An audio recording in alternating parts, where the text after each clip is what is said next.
And we're back on air. Looks like we are definitely back on air. Awesome. I'm waiting on John to come back. Other than that, um, but answer your question, Kathy. This stuff is really, really good. This game has a solid set of rules, Is and it? I I mean, imagine it's pretty close to the same as it used to be. I mean, similar. I have no clue. For the people just joining us in the pre-ramble, I gave a little bit of a review of GW's Lord of the Rings online miniature game, or online Lord of the Rings miniature game, and I am really, really digging this. This is really good, guys. Hey, Legionnaires, the GW's Lord of the Rings. Picked up the Army book, and I thought they had some really cool abilities, some really cool things going on. Like Sauron John's breathing heavy into his mic. ran. Stop flirting with us.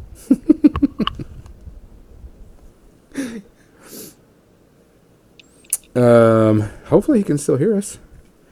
Yeah. But like Sauron on a 2+, he doesn't die. So he's really hard to take care of. Well, he should be. Yeah. He's Sauron. Yeah. He is super stupid expensive. So one of the things I did think was really really cool about this is the rule between Legolas and Gimli. Yeah. Legolas has a rule called Final Count 42. If Legolas and Gimli are in the same army, then keep a track of how many models they have both killed. If at any point Legolas has fewer kills than Gimli, then Legolas' shooting value is improved by 1. That's funny. And I myself am sitting pretty on 43. If they're both in the same army again, if at any point Gimli has fewer kills than Legolas, then Gimli receives a +1 bonus to wound while in combat. That is very funny. I like that synergy. That's funny. I Yeah, like it. that's I mean, and stuff like that's just really really cool. That's the only kind of like weird type thing. I know like Theoden has a rule that if Worm Tongue is near him, he loses bonuses and Oh, he gets sure. weaker. So I I know mean, Wormtongue always had some kind of fun, crazy bonuses. yeah. So I mean, it was just stuff like that. I read through both of them. Rulebook is really solid. The rules are really really good. Um, I think it's one of GW's best rule system they've made. It's got a lot of cool, neat little combat for it. I highly recommend it. That was always one of our favorite games for tabletop was Lord of the Rings back in the day, and I can't imagine they've changed it that much. Oh, it's super super cool. I'm really really enjoying it. I can't wait for more. Like I said, I'm gonna pick up the Fellowship tomorrow at my local game store, and then put together. And then there's like 4 people that are wanting to play it, and they've been talking, and we've been talking about stuff. So I'm going to see if we need to do like a small league or just get together and have some fun games and test it out. Yeah. Try and do something for a format. I find it helps people actually get in and play games. Yes, that's what we may do. Like it where we do figure out what the starting point value is for the boxes, the starter box, and then play. Hey, for like just do like a league type. It might help. But they have some really cool rules, some really neat things. Movement around the board is very very important. Because trapping models is really really powerful. One of the things that we always liked about it is that you have to maneuver. You have to maneuver around and, work your strategy before you start attacking guys even. Yes. You can't just let it go. You can't just everybody charges forward. I like I think one of their best rules they have in the game though is bow rule. Only a third of your army can have bows.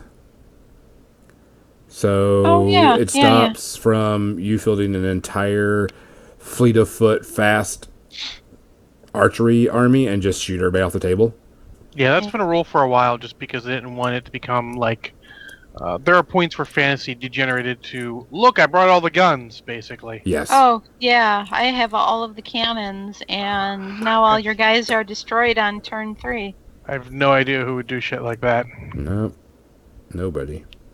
But they adding that rule in is a very cool thing. Doing stuff like that's Absolutely. really awesome. If they keep on pushing it, I could see it going somewhere. I'm definitely all in on it, which means I have to get rid of some stuff. Which I'm going to be selling my Grey Knights because I don't play them nearly Great enough. Kniggets. Grey Kniggets are going to be gone. All right, so guys, welcome to the new episode. We were talking about a few things during the pre-ramble, and I just wanted to continue because it's an interesting topic. We are on now episode what, Kathy?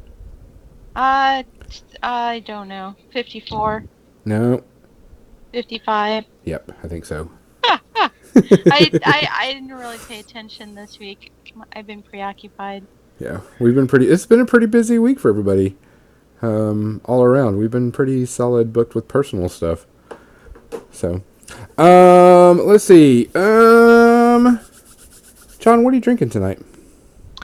Well, during the pre-annual, I was drinking Dr. Pepper mixed with Kraken because Officer Rob gave me a giant bottle of Kraken because apparently no one in his circles is drinking it, and he knows I do, so hell, that's good. Oh, well, there you go. And now I'm drinking something that actually tastes, this is going to surprise you, surprisingly similar to it, which is Jim Beam Vanilla Whiskey mixed with Dr. Pepper. A lot of that similar notes sounds there. good. Yeah, I could see that. Very good. Because Yeah. Kraken's got a kind of vanilla taste at points, and this Yeah. is very similar I can see that. and very good. Kathy, what are you drinking, or should we guess? Oh yeah, totally gas. Oh, he did try new things. What could it be? Well, I have limited funds, and Fair. so I don't get to go out and get the things that I really like. So Fair there enough. you have it. So And then rum also with what? I have coffee. Kraken, actually.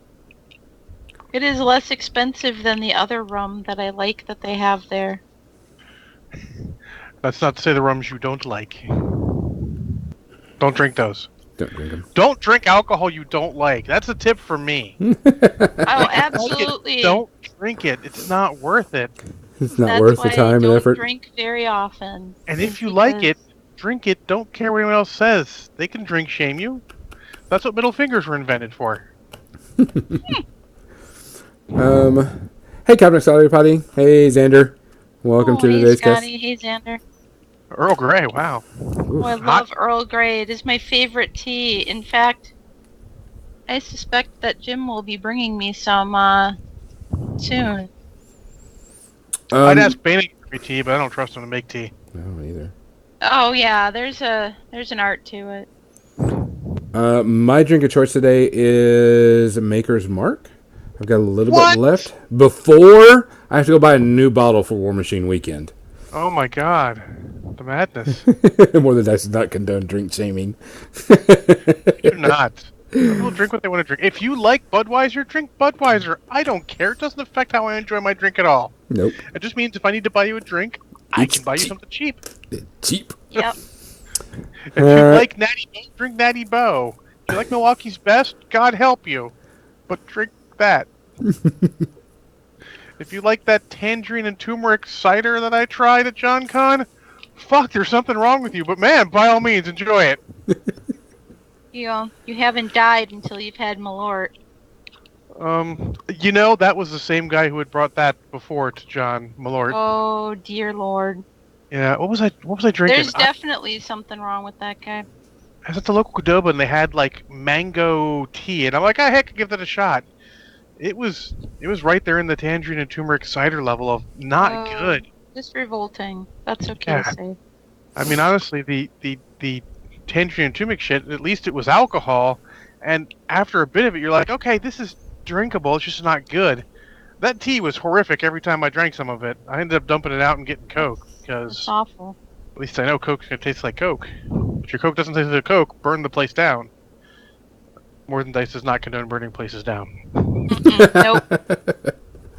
Nope. With that said, let's give a good cheer out. Thanks, guys, for joining us. We're going to have a hobby day today and talking about some other topics. So thanks The for only joining us. closest shout out we need to give to someone who passed, there's a Oh, that's right. cosplayer I follow, Callie Cosplays. She passed away from complications. She's had health issues for a while and unfortunately passed away on the 28th. I just found out today. She passed away on the 20th of September on my birthday. So, Oh, Cheers. Cheers.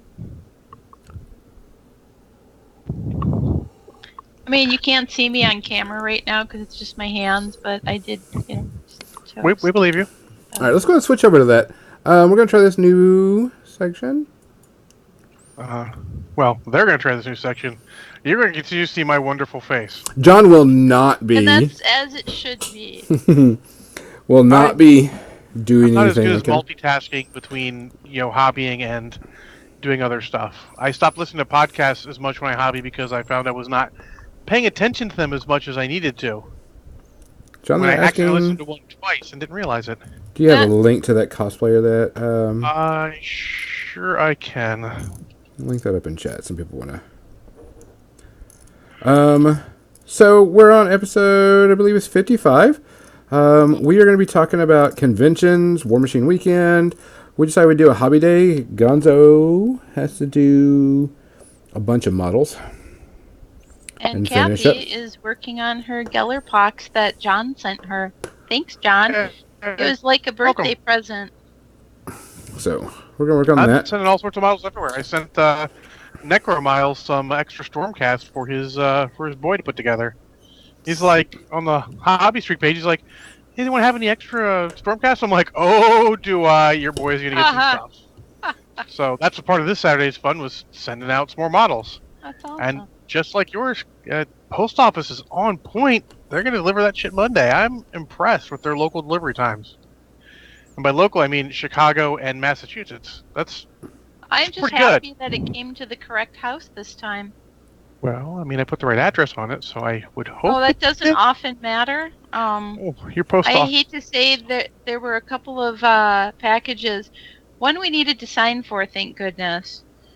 So they marked it as undeliverable because of like an obstruction in the way or something. And I'm like, my house has like 15 feet before it hits the street. There's not an obstruction in the way. It's just sidewalk and steps in the city.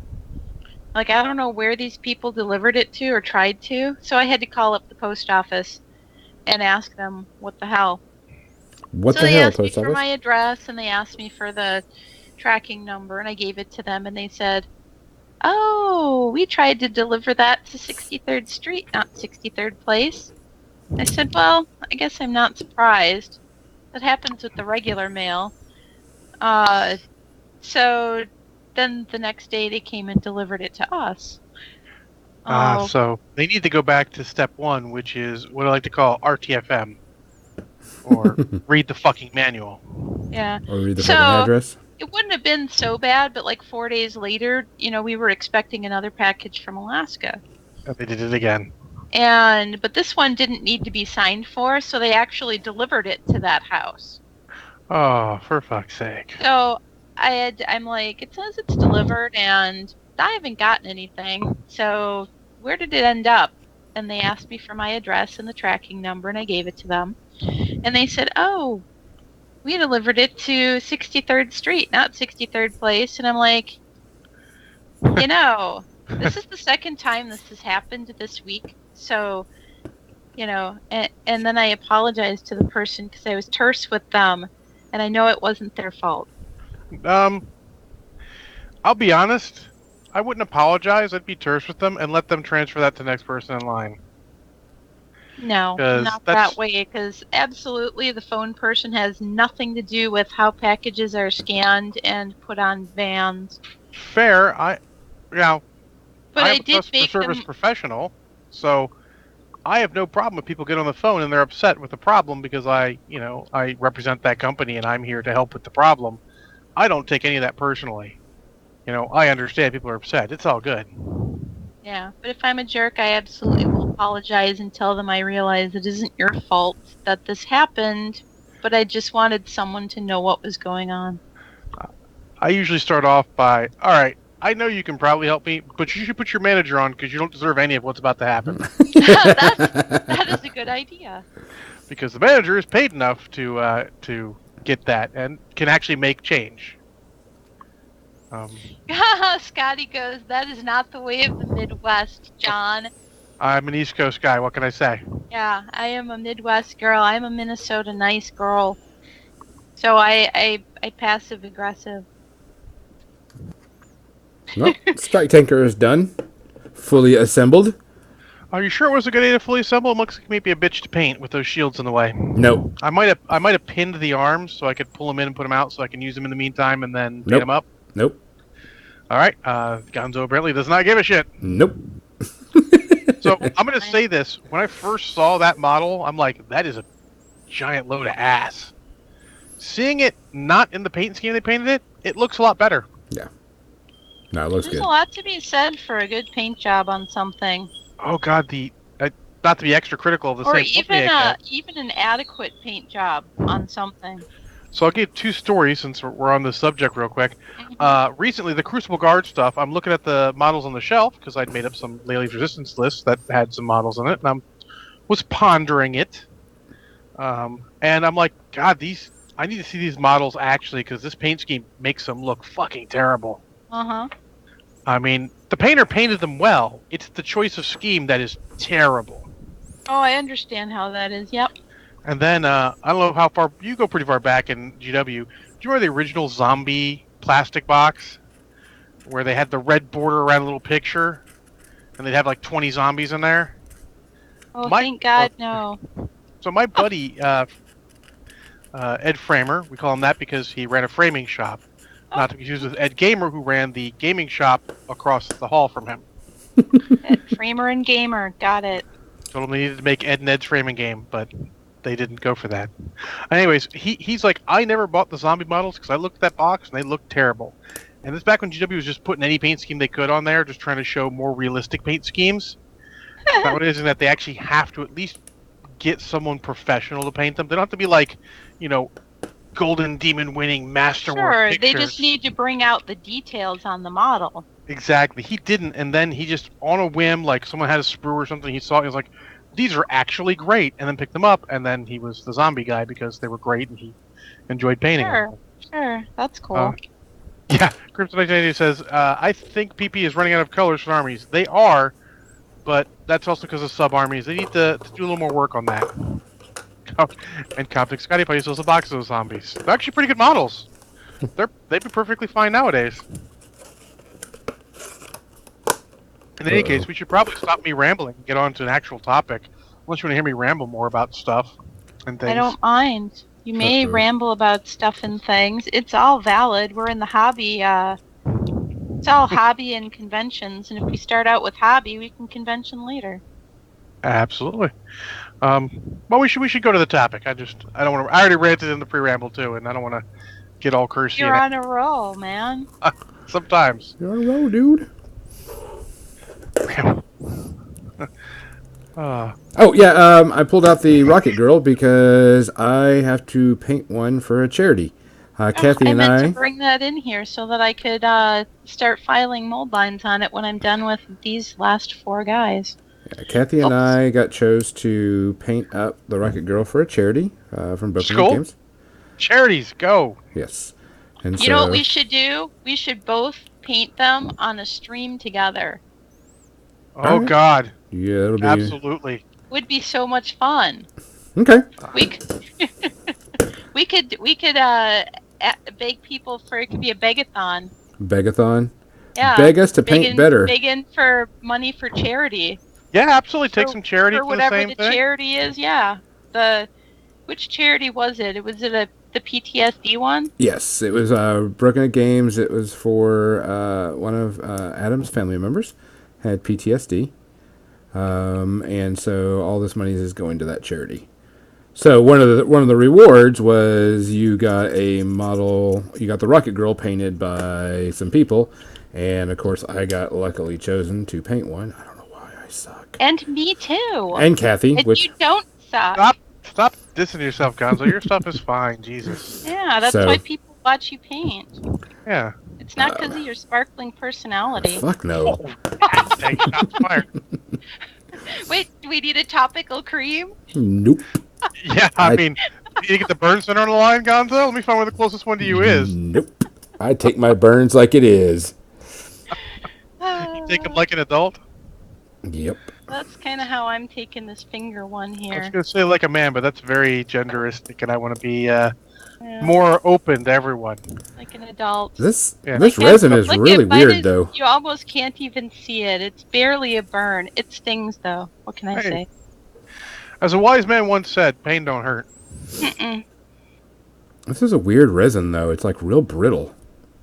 Huh. Oh, really? Yeah, the base So is I like have really that brittle. to look forward to. I was wondering if it So was don't maybe less for don't resin. file that, Gonzo, without a mask on, or if you absolutely have to, wet your file first. It'll keep more of the stuff attached to the file. Yeah. No, I So scraped funny it. you should say that. I'm pretty sure my lungs are going to die of cancer from ingesting powdered resin. Oh my god! Am I the only one who raise your hand if you own a respirator? Yes, but for airbrushing. I own a respirator for all the things. Because my lungs are not bueno inherently. They're scarred from having pneumonia when I was very, very, very, very young. I'm a very, very young Ah, weeks. yeah, that'll The, do medic- it. the medicine When I of had pneumonia, I was already 15, so Yeah. I was nice and strong. I wasn't No even 15 COVID. weeks. That's no good. Yeah, no, it's no bueno. But anyways, what are we talking about? Rocket Girl. Rocket Girl's brittle Rocket resin. Girl. Oh, yeah, mini crate. Look at he's coughing because of the resin powder. He's dying Yes. already. I can feel it. Crimson said that he got 3 of the heiresses, which is crazy.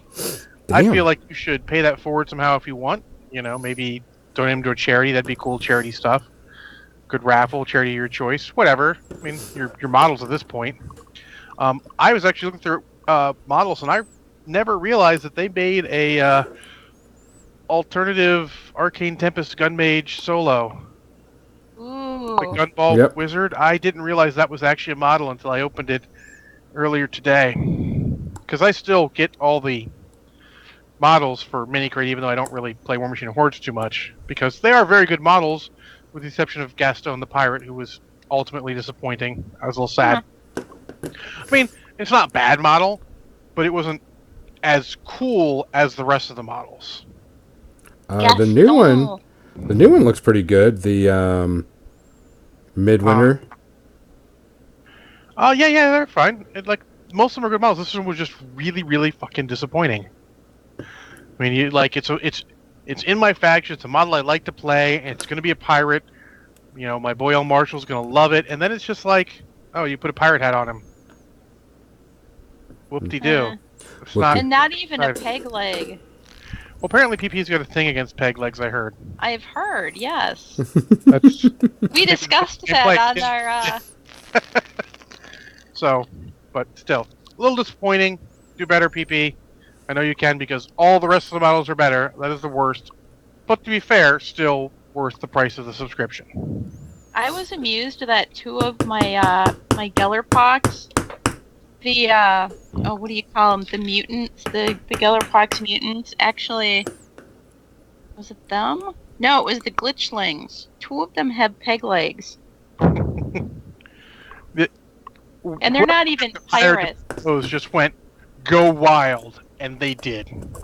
Yeah, they're pretty crazy. That box set, Rogue Trader box set, like Amazing. it may not be. You may not be getting like the best value, let's say, of models, but the models you get are great. They are. And They're it's- full of character. And they got codex for using them in 40k also, because here's the other one.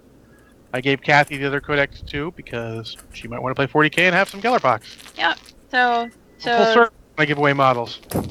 Warhammer 40k, Gellerpox infected. Yep. I love them so much. I'm glad you're enjoying them.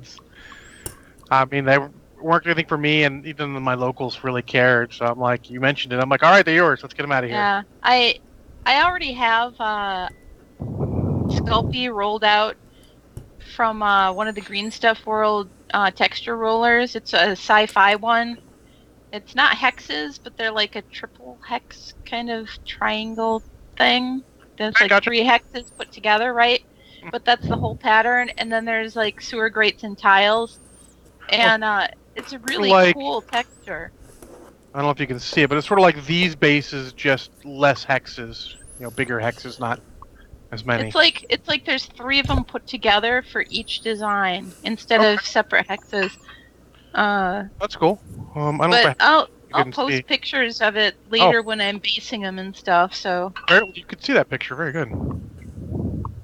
oh, absolutely, I could see that. It's very clear, I didn't even realize. even with these crazy glasses. No. But yeah, that whole set was pretty cool. Cool models. I like what they're doing. Actually, I really. This sounds crazy. I really like the sets for GW's been putting out for with 2 factions in them. Yeah. I just picked up Blight War, so I got a bunch of Nurgle that is either going to go to not Brushhead Dave or Andy Welton from Crippled System had expressed some interest. I'm like, hey man, if Andy is a brother Nurgle. yeah, apparently he likes Nurgle. Awesome. He's an old school guy. I mean, he's a brother in Blood Bowl, which makes him cool enough in my book. He is. He came to the Chaos Cup when it was at the Chicagoland Battle Bunker. That's where I met him. So yeah, so he might be interested in those, and I'm putting together the Stormcast for that, which is sort of cool. And then a guy on local Facebook group said, "Hey, who wants half of the Thunder and Blood? The Stormcast half of the Thunder and Blood box set?" I'm like, "Hey, more models if they're cheap enough." And he's like, basically split the box. I'm like, "That's fair. They're unassembled. Sounds good." Boom. So yeah, Crimson says he needs to be a bit good about his purchases for a while. I understand. Just having gotten a heck of a raise, I'm okay with spending some money right now. Mr. Moneybags. Leisure says, I noticed the new Menoth model, Hand of Silence, has no gap in the armor for the horse to poop. What now? What? Wait. I need to read the chat, apparently. I'm behind. You're behind on horse pooping. The new Menoth model, Hand of Silence, has no gap in the armor for the horse to poop? Quel dommage. That is a good Awesome. curse word, you're right.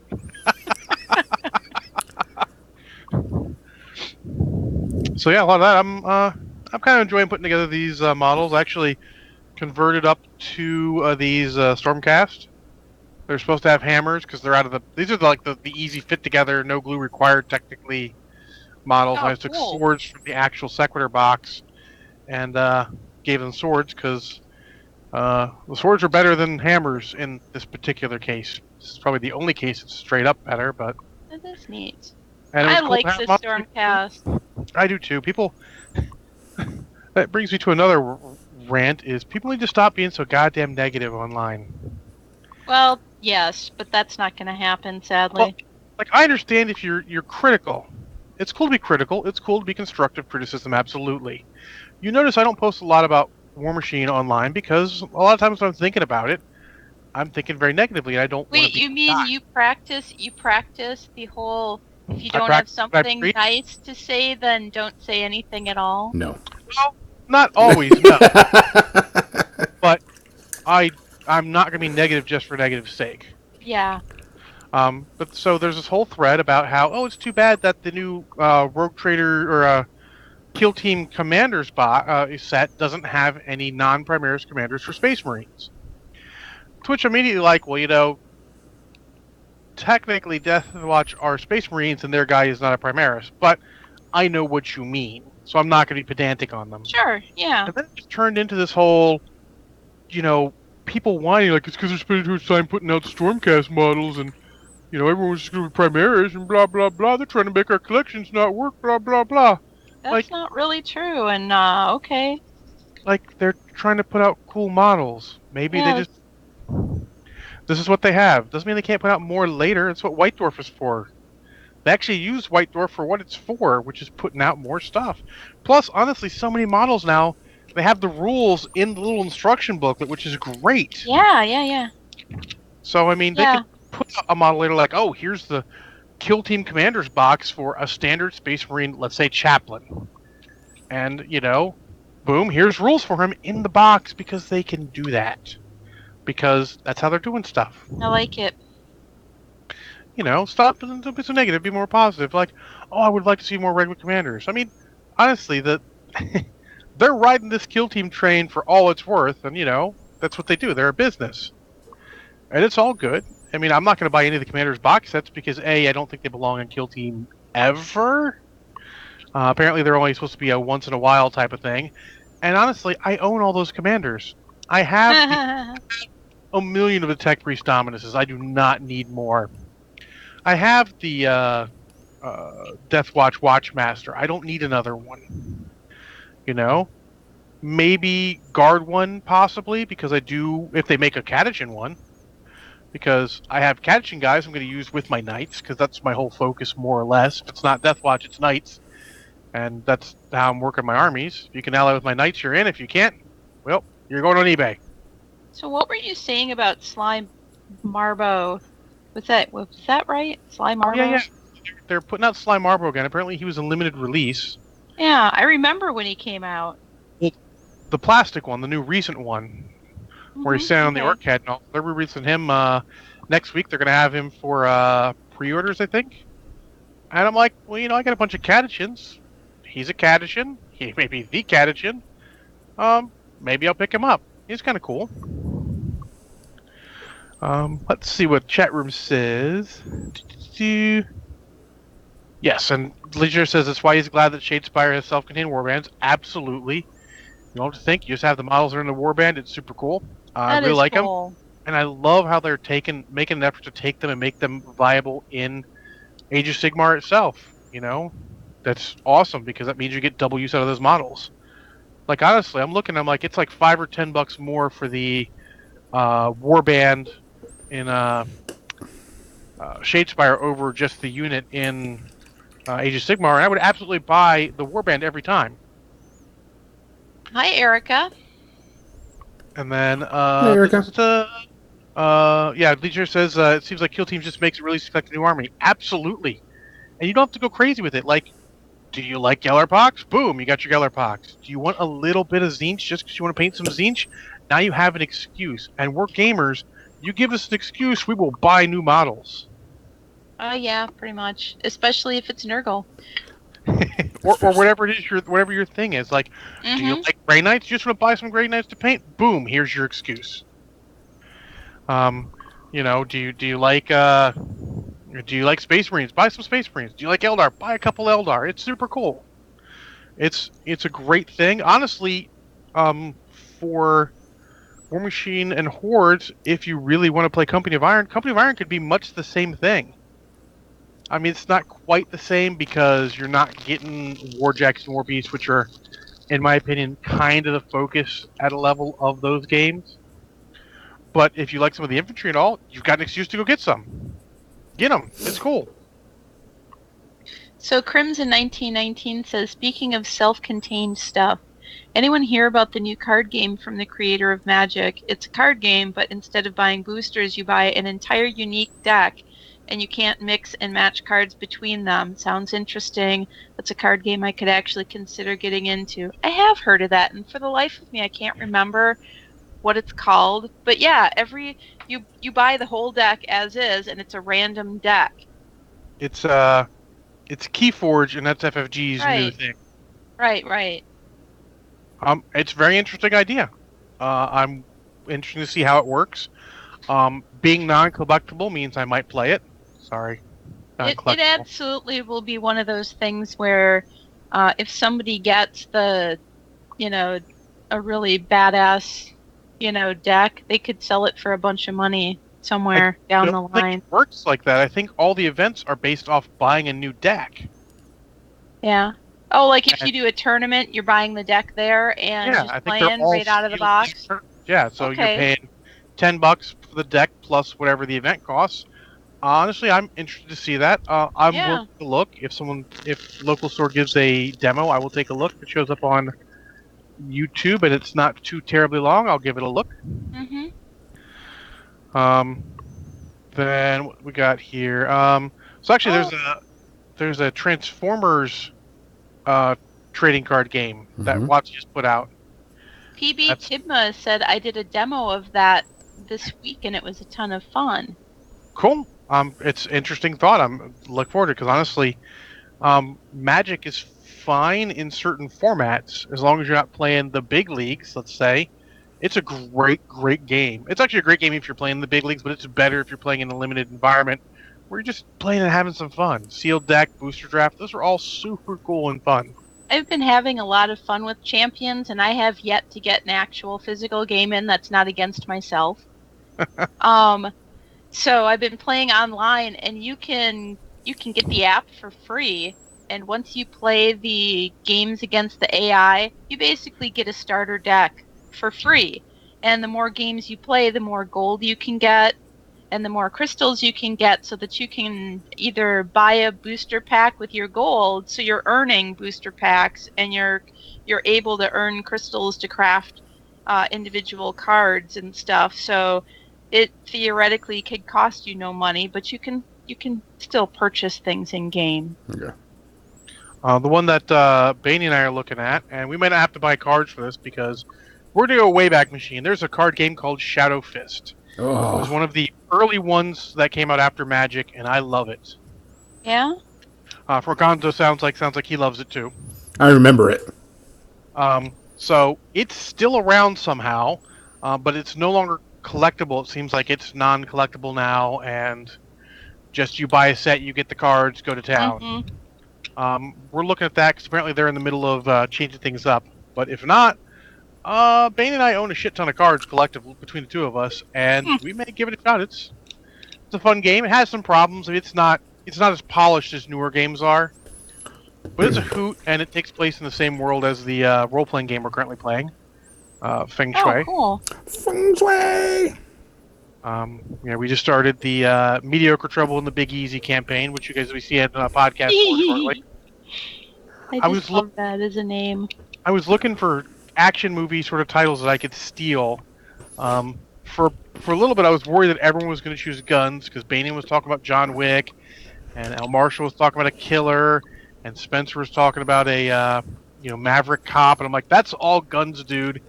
Guns, dudes. If everyone else chooses guns, dudes, then we got a problem. Or instead, I just take something else and we play Mortal Firefight. So I go with PB about Magic. Magic is a great game, even at the high competitive levels. It's the problem of buying the cards. Yeah, it is a cash cow for them. It costs a lot of money. Yes. Which is okay. That's what a game's supposed to do for the company. Correct. But what they've done, and is genius, is made ways you can play it without spending a ton of money for the casuals. Which, now that he's in there, PB, you bring anything good to Warmachine Weekend this next 2 weeks? Oh, yeah.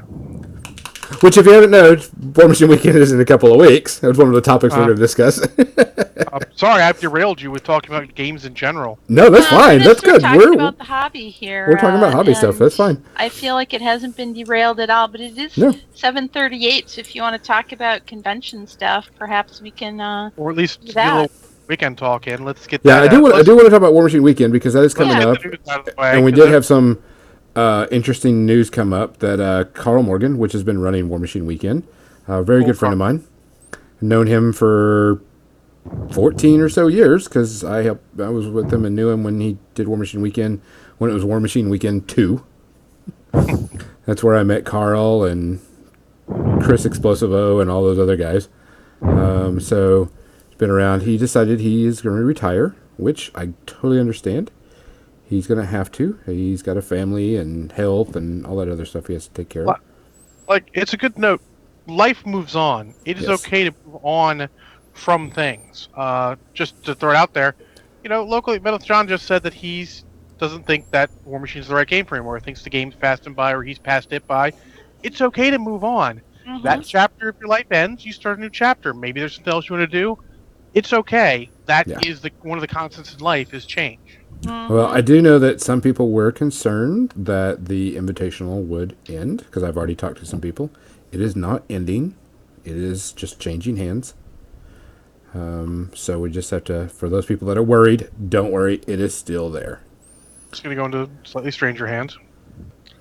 I have no clue whose hands, but it'll definitely be in someone's hands, and they're working on it right now. The committee is talking about it. Won't be Carl, unfortunately, but, he's a good dude. Now, will he still be involved in other ways that aren't as intense? Carl is stepping away completely. Okay. He's done, which is okay because he's got other things he has to worry about. All right. I Sometimes was just curious. Sometimes you just have to step completely away. Unfortunately, it's Yeah. it's But it's that how doesn't mean we it's, can't have a it's the easiest way good to move time. on. Yeah. I mean, we are going to be getting together in 2 weeks. If you're going to be there, make sure you join us for the Warmachine Weekend Social, which is happening Friday night, where we get together, drink alcohol from everywhere, and also smoke some cigars and hang out and discuss things that aren't games, which is Wait, weird. what? Wait, Yeah. you're gonna what? We're going to actually discuss things that aren't games. Like, hey, how have your life been? What are you doing at your job? I don't believe that. And if you're not at Warmachine Weekend, don't come here on Sunday because Kathy will be a different con, and I'll be hanging out with my mom, making her see Solo since she didn't get to see it. Yeah. So we will be no podcast that week. Yeah. But I will be doing stuff from the con. It'll be Facebook Live, guys. It won't be Yeah. on Twitch. I'll be Facebook Living. I'll definitely do it for when we go live with the opening of the VIP store. Usually I always kind of just say hi to everybody and do a little thing at the beginning of that. And then, what else? I've always thought it's too bad that PP doesn't do any sort of like little keynote or anything at Warmachine Weekend. They used to. They used to. A long time ago they used to, but they haven't done it for a while. I don't know. Maybe it's something we can think about when we come to the new year. Maybe it's something we can work out Yeah, with you people. never know Talk what to whoever's fun, in charge afterwards and see like, hey man, you want to try and get them back in? Yeah. Supposedly someone's going to be taking over Warmachine Weekend. We're just waiting. I'm on the committee. We're just having to do it. We'll just have to wait and see. Just time will tell. They did stop it when Lock and Load started, but we might be able to get them to do something. I don't know. Maybe we can smooze some people. But the one at in the UK. What was it called? I can't remember what it was called either, but I know what you're talking about. I may have been drinking since about 2, so Maybe. a by convention. maybe I mean I totally was drinking by since 2. If you're gonna be there, Smoke on. Thank you, Xander Warlord. yes, Xander knows all. we Probably hasn't are. been drinking since 2. I know some people were asking about the Old Man Tournament, and the Old Man Tournament is not going to be at Warmachine Weekend. We've decided to turn it into the Steamroller with a twist so everybody can play, because we had a lot of people last year. It's like, oh, this is a really cool format. Can I play? I'm like, how old are you? And they're like this. I'm like, well, that means I'm 20 years away from playing in that. As cool as the idea is, it is a little counter to our standard be inclusive. So Yeah. Sure. So we have included it this year, and I'm running it, and it's the same type of format, just silly little stuff. I know that some of the things are coming up, like some of the silly things. Here is a spoiler.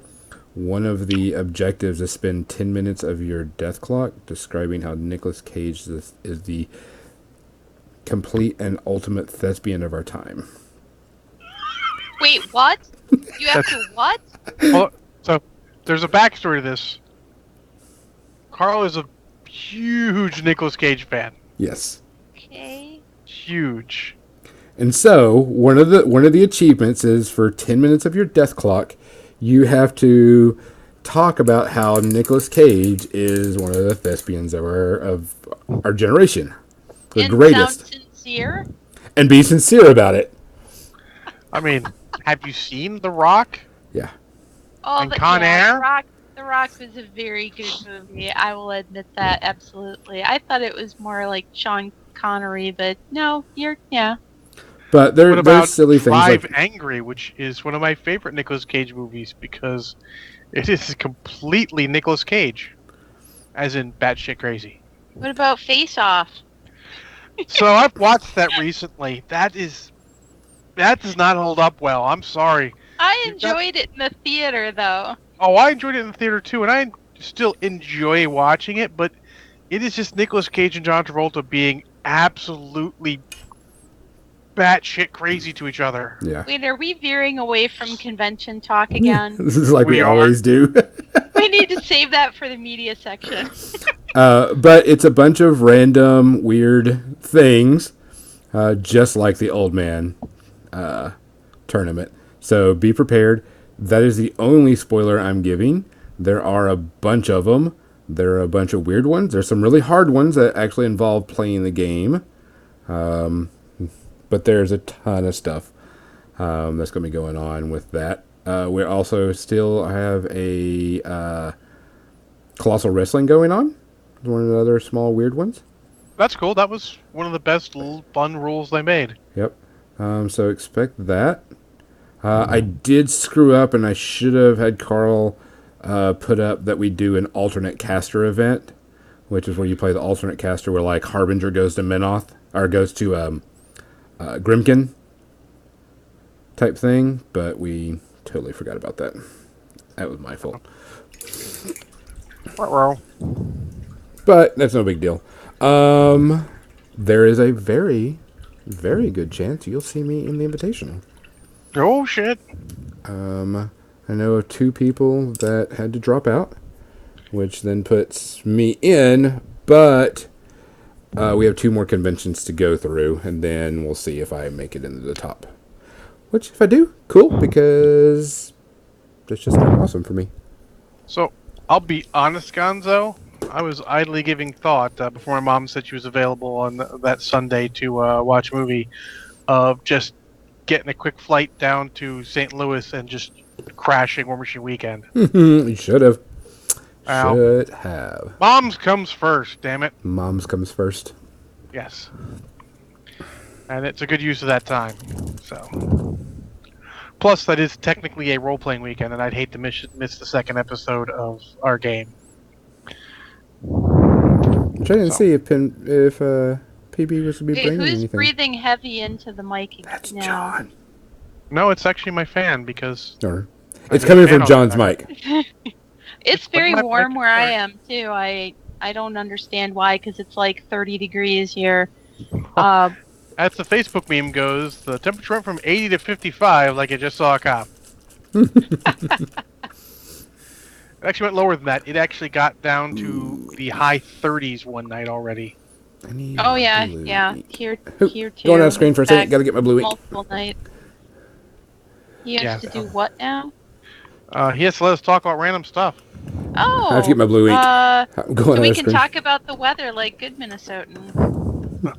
Well, I'm in Maryland. I don't want to talk about the weather because as soon as I tell you about it, it's probably changed. Well, Correct. That goes without saying.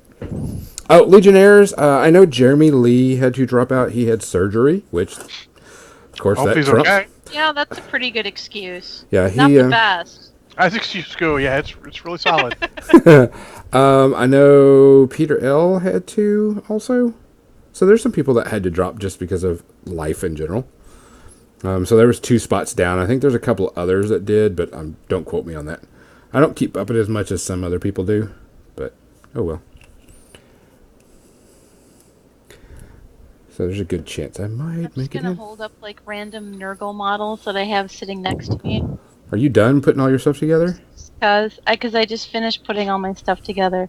Everything? Yeah. So this is one of them. This is an old Raging Heroes, the sci-fi gluttony, which was super fun to paint. See, there's a guy like inside of his intestines, and Yep. That's very Nurgle. then I painted all of the gemstone-looking things to be eyeballs. That's So- really awesome. It was super fun. And then I researched the African white-backed vulture so that I could paint it like that. It was a lot of fun, that one. And then I have this guy who I just I work on him every so often. He's that old Ultraforge model. Oh, Ultraforge. God, I haven't heard from those guys in a Yeah, while. so this was their Nurgle champion dude. Yeah, it's their great unclean one. And I've had it forever. And every so often I add something to it. It probably should have been finished, years ago. But, I return to it every so often. The flesh is almost done. and then it'll be time to work on the metals, and then it'll be done. But I'll you just know, put him because it's the only thing painted within arm's reach. and this one has just got some priming. This is another Nurgle kind of. I'm not sure actually who makes this one, but it's got a bunch of crazy. Let me see if I can get it centered there. A bunch of crazy fun stuff on it. That might not be Nurgle though. No, he's not. He's not I'm not necessarily seeing. Nurgle. Yeah, I'm not seeing any pustules or anything. He's just more ogre-y, really. Ogre chaosy. He's Yeah. definitely a destruction. He's a mutant. We love him. But yeah, so I like Nurgle stuff. That's my jam. I like beer. And I'm sorry, I just made that sound into the mic. I'm going back to the battle cry of John Con. Sorry. Oh, dear God. I like chaos. My very first chaos army that I ever created was a Khorne army, and the one thing I really remember about it is Blood for the Blood God and Fleshhounds. Yep. And it was in like 1990 that I made it, and I never played it because I was poor, and I realized that you needed to buy models in order to play the game. So, yeah, I didn't play it until like 2007, 2010. So yeah, that's my Warhammer Fantasy Battle. I played the role-playing game, which I absolutely loved. Which they're breaking out again. Loved it. Yes. Well, they have free PDFs floating around for Warhammer Fantasy Battle. Well, yeah, because it's no longer FFG, because FFG and GW split ways, unfortunately. Hey, Griffin 69. I still have my 3rd edition back from 1991 or whatever it was. I think it might Urban 69. World Eaters for Life. You're my hero.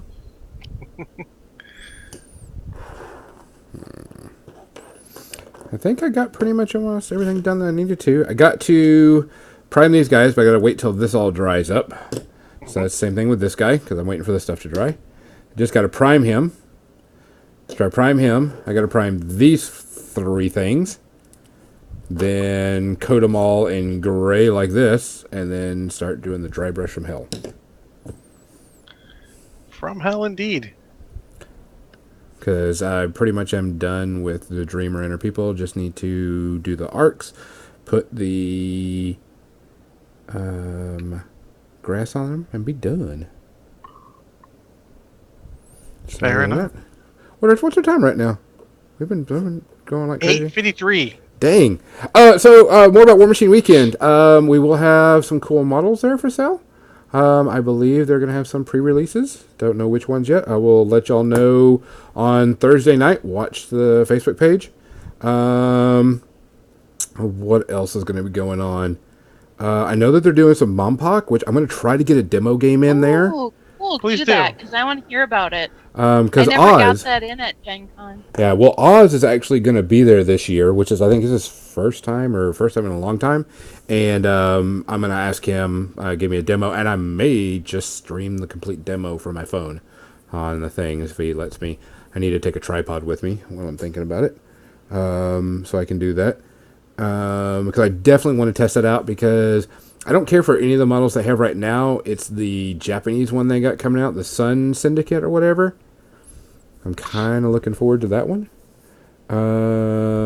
What else?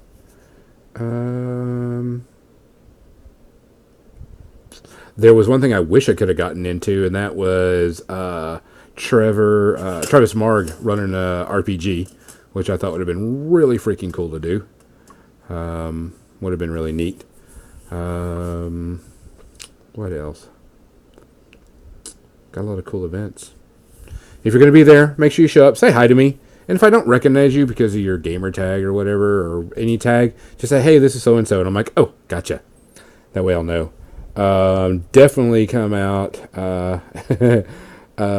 Definitely go to the social event. I think last year we had about 47 bottles of liquor, and I'm not talking just beer. And we had stuff that was homemade all the way to stuff brought from around the world. So definitely have to be there for that. Those are a lot of fun. Sweet. You can also ask Erica. She had a lot of fun at that too. We even have a recording of it, which I'm forbidden to show. So I just wanted PB to know that I just wrote down the old-fashioned way with a pen the recipe for a drink that that he put up in the chat, or she, whoever you are. I did do a bunch of cleaning and stuff, so I have some stuff to give away to a charity. Ooh. I gotta get that out for that charity that we promised we would give to. Other than that, I think we can probably go and go straight over to media section. I got most of my stuff done. Kathy, how'd you do on yours? I finished all 8 of my tiny little monsters. I got all my So- stuff done too. I'm good to go. And then I wrote down a delicious recipe for a gin drink, which I absolutely will try. Legionnaires is standing for Warmachine Weekend is on their Facebook page, but it hasn't been updated since September 20th because he's still waiting for stuff to come in from people. I could probably let you know that I don't think he has so far, based on his points that the last time I saw. He was pretty far down on the list. I can do a quick check while we're doing that. You can check when we start talking about stuff. Yeah. I really only have, like, I will say 1.5 things. One and I a have, like- half? I have like 2.5 things. I have. Give me a second. 1, 2, 3, 4 things. Wow. I usually almost never have things, but Jim and I actually, because with my glasses I basically could see straight ahead. I watched TV this week, so yeah. I watched The Curious Creations of Christine McConnell And on go for it. Netflix. That's a Netflix exclusive, and it was like it had the feel of the old Addams Family TV series, but with Muppets and a cooking show.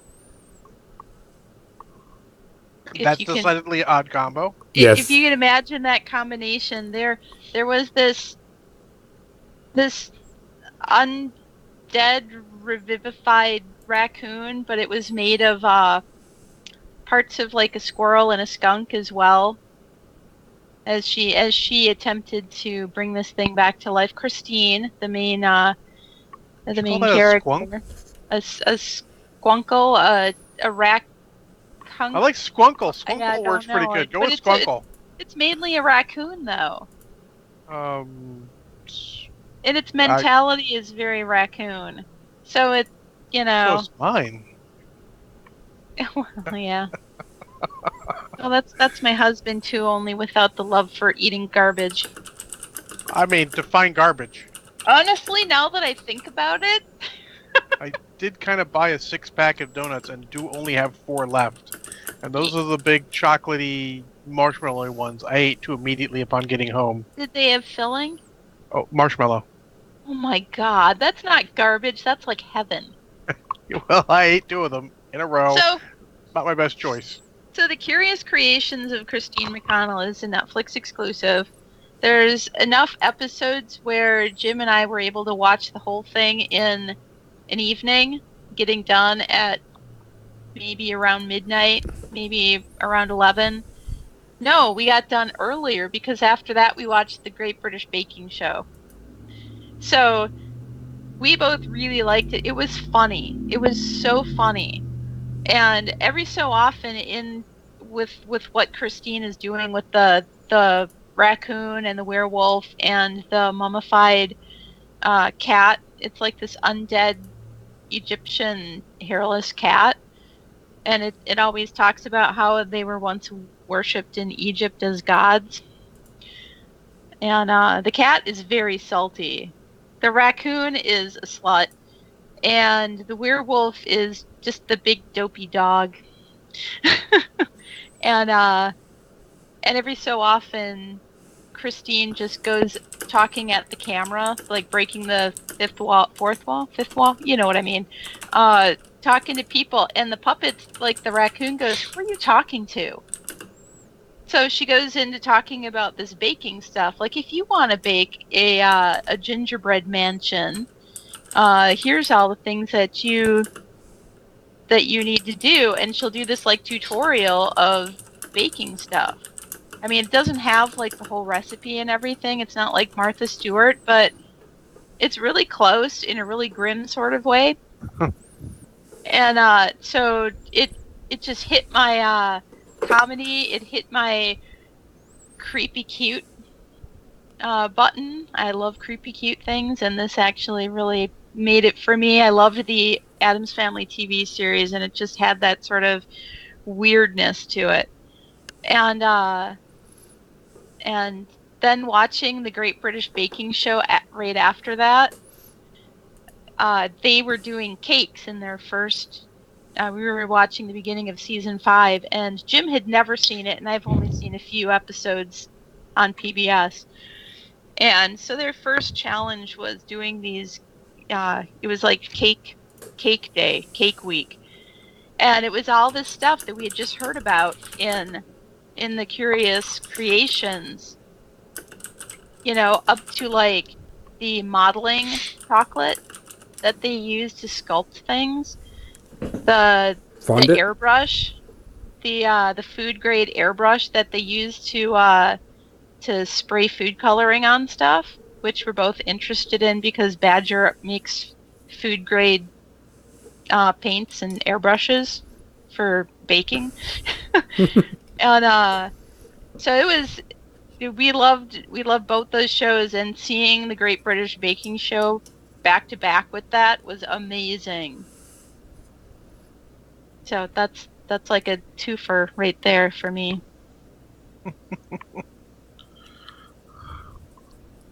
I guess I'll go next since I have quite a few. Yeah, absolutely. I got to introduce Erica to Never Ending Story. The never-ending Story. story. She had never seen it before, and it was on, and we were gonna just chilling and stuff. I've seen that movie so many times. Yes, I've even seen it in Spanish. Oh my god! And so I think she summed up the show really well. Really well. It's like we're 30 minutes into the show, and the fucking horse dies. Oh. Spoilers. The horse dies. Heart attacks. No. Still sad. Too soon. Too soon. And so she was like, "This movie is weird," and I'm like, "Yeah, it is." But I mean, you got to think about the time frame that it was in. It was early, and of course the special effects don't last and are showing their age. But it did bring back memories of like, yeah, I remember this thing as a kid. And it was like the coolest thing ever because you had a luck dragon and all this other stuff. And you're just like, what the fuck were we thinking? Hey, look, Falcor is awesome, damn it. Yeah. I mean, it's just still the whole point. You look back on it now and you're like, damn. Everything's better with a luck dragon on your side. Yeah. And so it was just kind of hilarious. That's a very good movie. Yes. I mean, for a kid. Well, what's funny Not is so much for an adult. Correct. I went back and I was looking up some of the stuff of the book because it is based off of a book, and the differences between the book and the movie, and there's not much of a difference between them, which I thought was interesting. Oh. Minor things, but like giving the girl her name, it could have been like every time he does something for the world, he actually loses his memory of who he is and stuff. So there was like some different things, which I thought was still kind of interesting, still kind of cool. But I mean, it was just I laughed because as soon as Artax was in the mud and the sadness took him and all this other stuff, and she said that, I was like, yeah, that's pretty much what everybody else said too. Or felt. Yep. Like, well, yeah, just kind of what happens with it. But it's kind of funny. I was I don't know what to give it because it's such an 80s movies, and of course the graphics are freaking horrible. Special effects has gone to the wind, but I have to go with nostalgia, like maybe a 2 now. 1.5 space I think herpes. 2 is very fair given all things. Yes, Is it like a crawl? yes, That's always but to I me, feel like Kroll it was was- cooler. Oh my god! well, I crawl feel like was cooler, but Krull is a better movie to adults now, Yes, but as a kid, I feel like Neverending Story was so much better than Krull. yeah. Luck Dragon. I mean, everything's better with a luck dragon. Hashtag Falcor for life. But it was pretty interesting, and it's just kind of cool. So yeah, like 1.5, 2. So other than that, who's got one? John, You can keep going. I only got 1.5. you only got 1.5. Okay, let's go with a comedy special I saw. It was on Netflix. Oh. Um, Okay, I got 1 and 2 halves. 1 and 2 halves. Yeah, it'll make sense when I get to the second half. Okay. I watched the Steve Martin and Martin Short comedy special they had, and Okay, one of those guys is funny. The other one's short. yeah. Oh my god, do they give each other fucking hell through the entire show. It's for the most part clean comedy. They do roast each other pretty well. Give each other a lot of hell for who they are. And so on and so forth. So some good skits they do. I'll tell you, I haven't laughed as hard, and you have to watch it. So just go ahead. It's only like an hour and a half. Go ahead and watch it. Highly recommend it. The bagpipe scene, I laughed so hard I had to pause it because I was just blaring out at the bagpipe scene. It just was. It was so incredibly stupid, funny, and everything about it was just perfect. Just go watch it. I give it 0 space herpes just because it was so good. Those guys, whoever wrote it, and they say they wrote it and stuff, they still have the comedy bits to go. They still know how to give each other shit. They still know how to give a good joke. And they did some, reminiscing and hitting off on each other about certain things in their life, but it was really, really good. Highly recommend it. Go watch it. 0 space herpes. Well, I'm going to start with my second half that's remembered. So, I was having a bad day Tuesday, so I jumped on YouTube and found, just looking for some comedy stuff.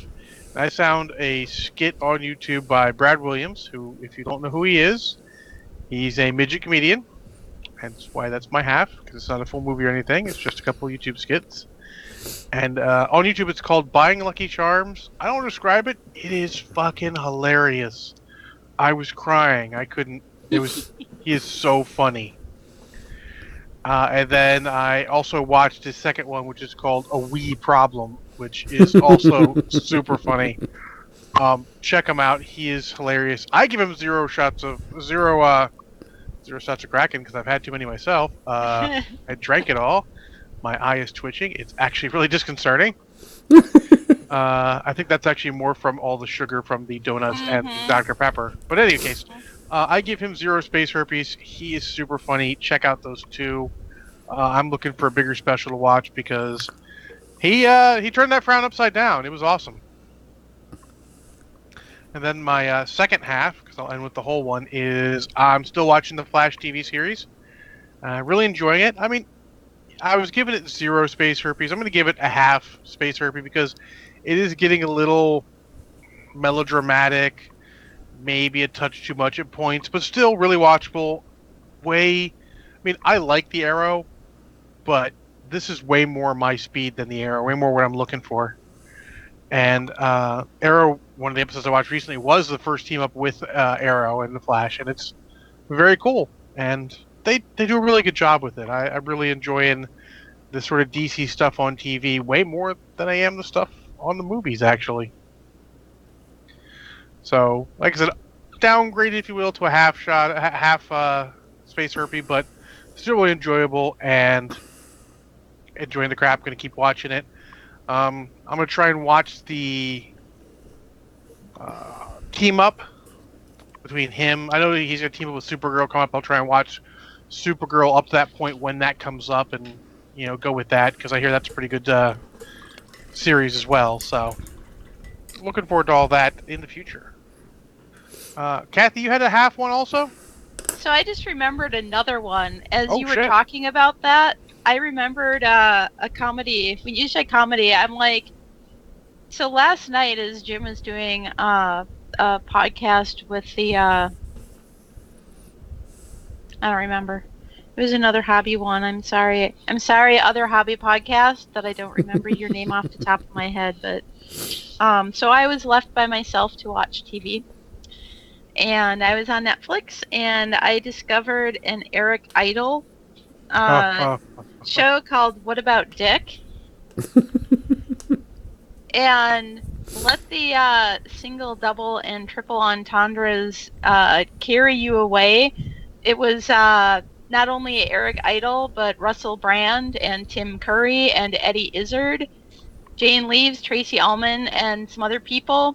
Jesus Other Christ. people, obviously, I was a little less familiar with, but yeah, right? Yeah, no doubt.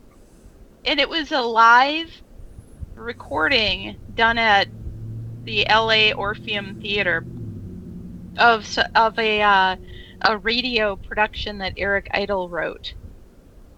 And it was just stupidly funny. I would give it 2 space herpes just because, well, live is difficult, and it was sort of Python-esque. It had a little bit of that flavor, that just some crazy stuff. Like you kind of almost just need to have a little bit of a buzz.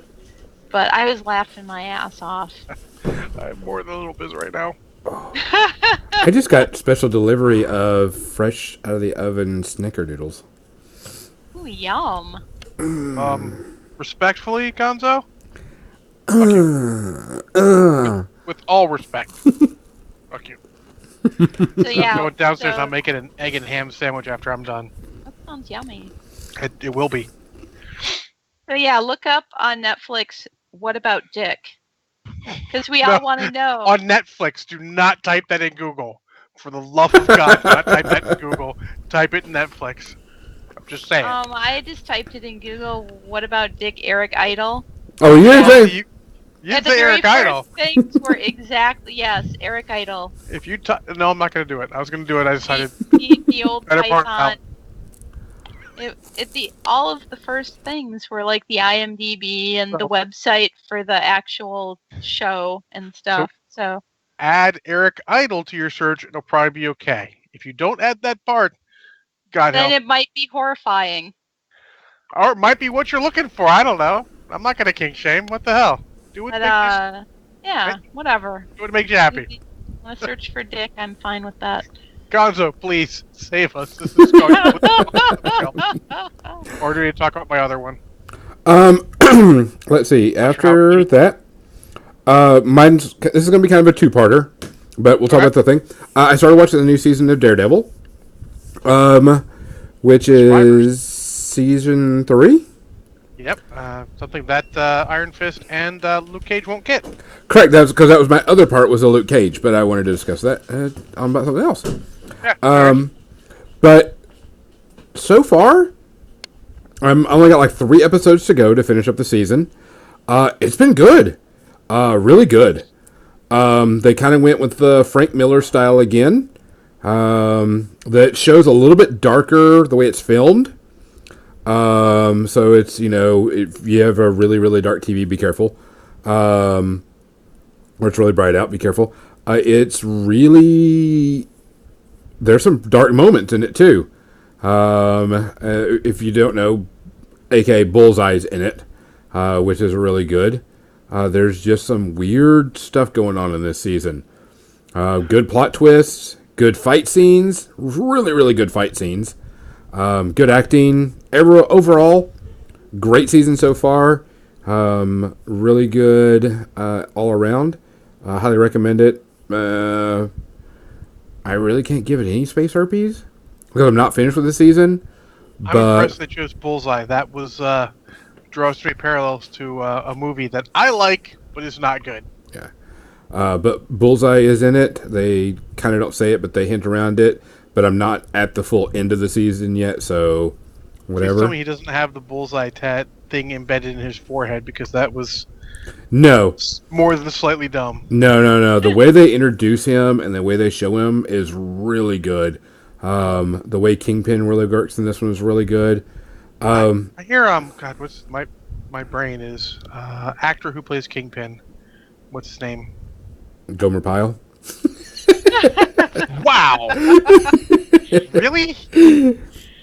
Well, that's what he was. That's what he was in. Vincent D'Onofrio. Yes, He's been in a ton of stuff. He's a really, really good actor. He is. yes, he is. He's like, I mean, there's character actors, but he's like character actor plus. Yes, he was really good in SVU. He was really good in Full Metal Jacket. He's great in Men in Black. Yeah, He was good in Magnificent Seven. I haven't seen him in a bad role. no, he's really good, and he does really good with the Kingpin in this one. Absolute fucking professional and brings good work. Yes, Reminds me of like Lance Henriksen. Always does good work. yeah, he's Yeah, really good. yeah. You don't hear about him very much, but I Well, agree. he's kind of old. Well, even so. But In overall, any case, really good show. Really awesome. Highly recommend it. Go watch it, especially if you like the first two seasons. You'll definitely like this one. This one goes a little bit darker, a little bit more combat, a little bit more emotional too. Okay. They flush a lot of the characters out, a lot, and I would say feels as in the characters. Foggy isn't a side project. I can't remember the girl's Kate. His assistant or whatever that went to become a reporter, she plays a bigger role. So people are getting more roles, more screen time, which is good. well, we'll handle this my next point in your Luke Cage review. Okay. So go and go with yours, and then we'll come back to the Luke No, Cage. do your Luke Cage. We'll do mine last. Well, I actually didn't even get to see the last season of Luke Cage yet. So Oh. I couldn't even, I can't even fathom what went wrong until I remembered that even though I haven't seen it, Disney is about to do their own streaming service. Correct. So Yeah. I would imagine these are getting a little more pricey than they want to do. Uh-huh. Though I imagine they have a contract. What I actually think they want to do is I think they want to go more towards the Defenders, because they can put Iron Fist and Luke Cage in the Defenders. Mm-hmm. Because based on what I've heard, Iron Fist in the Defenders is the best he's been. Or Power Man and Iron Disney, Fist, Heroes for Hire. they could take those and put them in for Heroes for Hire when it goes over Yep. to Disney streaming service. Or people have said that they thought Luke Cage was better as a character in the Jessica Jones series. They might bring him back to just being a supporting character in Jessica Jones series. There's a lot of things that can go on with that. And it's not like you're not necessarily going to see him again. It's just, how are you going to see him again? Correct. But that whole Disney streaming service, and let us say for the record, Disney has the most chance of making a streaming service that is actually worth your money because of what they own. Sure. It does unfortunately make Netflix not worth its money as much because you take Star Wars and Marvel all the way from Netflix, but they have a chance. I'm interested to see where they go with it. I hope they'll be better than CBS. I'm on record as saying fuck CBS because their service isn't working. Disney might actually make a service that's worth it, but we will have to see. But interesting. I don't think it's all about that because I think they had contracts in place to cover this for now. I think it's actually literally about how many people didn't like it. I mean, the reviews of Luke Cage Season 2 were hit or miss. They weren't as hit or miss as something like Iron Fist.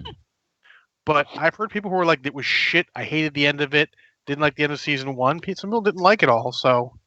Remember, we're in a direct subset of the rest of humanity, by people who like and understand comic books because we have a sort of predisposition towards it. So we're always going to react more favorably to that stuff than the average population. Well, it's also the thing that you got to look at is there's if it's not a huge hit or it isn't peaking over a certain point, they're not going to put any more money into it because shows are expensive. Yeah, I mean, there's so much Especially more stuff this. they can do. Yeah, because they could add another new series. They could do something else, which is okay. It's not a problem. They gave it its fair share. They gave it 2 seasons. First season was eh. Second season was like Firefly got, and Firefly was a great series. Yeah. Yeah. So I mean, it's not that there was anything wrong with it. It just wasn't good. I do think it's funny that of some of the jokes that people are making is that Thanos snapped half of Marvel Netflix shows off the air because they're gone. It did. I mean, you can say that. So half of them are gone. These guys are going to land new jobs. They're still going to be in it. I'm sure that Disney is going to do something with them. It kind of sucks because Luke Cage and Iron Fist are cool characters. Could have done a lot more of the series.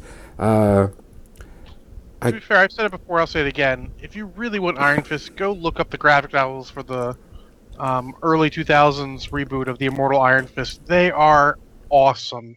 And they'll actually explain some things that happened in the series. I haven't watched them, but the guys talk about them in front of me because they know I'm probably never going to get time to watch them. And they'll explain some stuff about the series that you may not understand. Things might start connecting. At least give you a little more enjoyment of like the end of Iron Fist season 2. Plus, if you ever want to see more Iron Fist and Power Man Iron Fist or Luke Cage and Iron Fist, there are a million issues of Heroes for Hire in its various formats that you can go find too.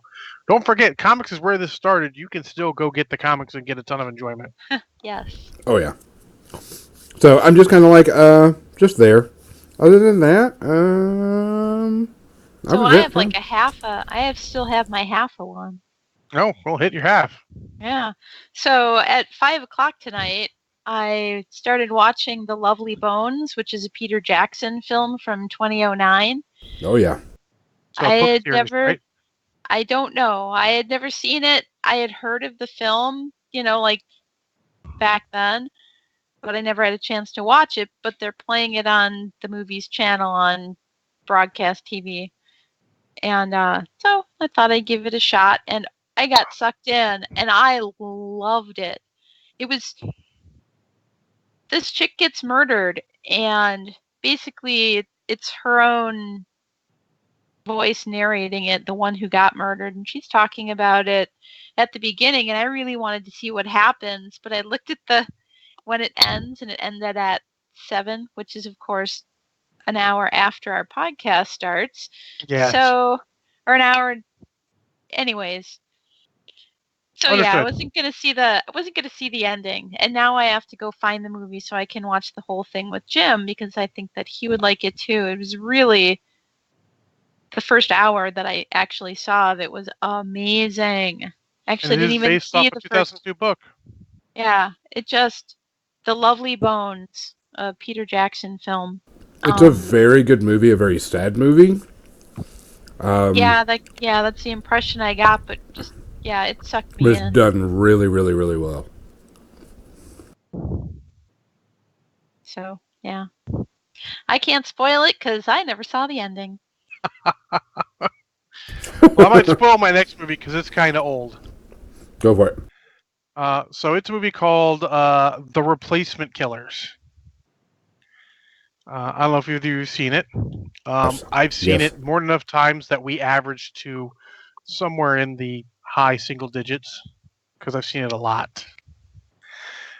It's 1998 to tell you how old it is, and boy, as soon as they break out a cell phone, you know how old it is. So it's Chow Yun-Fat and Mira Sorvino and Michael Rooker and Jurgen Prochnow, a bunch of Danny Trejo, a bunch of people you recognize are in it in parts. And it's one of Anton Fuqua's early movies, and it's really tight. Not a revenge movie, but a really tight action movie. I probably enjoyed it the least this time watching it, but that's sort of because, they've raised the bar in action movies in the past couple years. But I really enjoy it. The whole idea is Chow Yun-Fat is a ex-soldier. So, also, let me state, there are two versions of this movie. There is the theatrical cut, and then there is the longer cut. The longer cut is superior because it adds more backstory to the characters. You don't need it, but it makes it a more enjoyable movie, so you get to see why Chow Yun-fat's doing what he does, why he feels the way he does about things, and why Mira Sorvino's character, who is the other protagonist, helps him out after a certain point. But it's really just a basic story of he's hired to do a job he has to do, and he chooses not to do it. Goes against the crime boss, who's, taking things a bit personally and shouldn't be doing what he's doing, but in any case. And then he's just got to get done, and he's trying to get to his family and gets drawn into more because, the crime boss keeps sending killers after him, and he's Chow Yun-fat. You know what happens when you send killers after him? He kills them. He kills them. If you like gunplay, it's not as good as his Hong Kong movies. Let's get that out there. Like I said, it's an early Anton Fuqua. It's about the time he did Denzel Washington and Ethan Hawke, Training Day. Training Day. Another good one. It's I think it's slightly before that or in that area. He's still feeling his way through. It's enjoyable. It's good sort of America heroic bloodshed movie, but it's not as good as the Hong Kong stuff.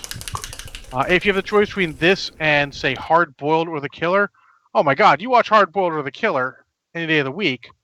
But if nothing of those are an option, this is good.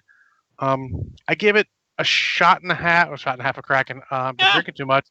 1.5 space herpes. It is good. It's enjoyable. No one puts in a truly amazing performance, even Chow Yun-fat, because they sort of do what they did to The Rock in Faster, where you take someone who's charismatic and good-natured and has a lot of charm, and you put him in a very serious role where that charm doesn't always show through.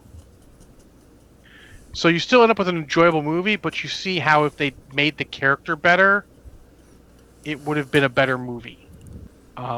Solidly in the B range, just not as high quality, but worth watching and owning, because I own it. This should not shock anyone. What the hell? One of my dogs is fighting. Okay, fair enough. Dog Don't fighting. know what that is. That's okay. not legal. Interesting background noises. Anyways. Yeah, but no, give it a shot. I enjoy it. It's good. I hate to say it's an early Michael Rooker performance, but it is a reasonably early Michael Rooker performance. He does the best he can with the screen time he's given. Mira Sorvino is not really an action movie sort of lady, but she does a perfectly good job. And Jurgen Prochnow is Jurgen Prochnow. He's bad guy henchman. He's great. But yeah, I enjoy the crap of it. Give it a shot if you can. But if you have the option, watch one of the Hong Kong ones instead. Coptic Scotty Putty recommends A Better Tomorrow. It's a very depressing movie. So is The Killer. If you want something more American in style, I would go with Hard Boiled. Hard Boiled is fucking awesome. I'll review it eventually as soon as I get my copy back from the Jason. He's borrowed it for 7 years. About 6 years. And, it was close. Everybody close. remember that we have a Patreon level where you can request a movie that all three of us will watch, and then we will review it in a probably hilarious and probably sometimes a vicious fashion. I will try not to be vicious. I've only been vicious to one movie, and that was Star Wars Episode 3. No comment. It fucking deserves it. Talking about that, we are looking at adding a couple of new things for everybody. Like I said, we did have to change up our patron levels because of terms and services by patron, so we cannot do a raffle. Raffles are against their terms of your agreement. Yeah, we found Raffles that. are no, unfortunately. Yep. So we had to stop doing that. So we're going to be adding some other stuff.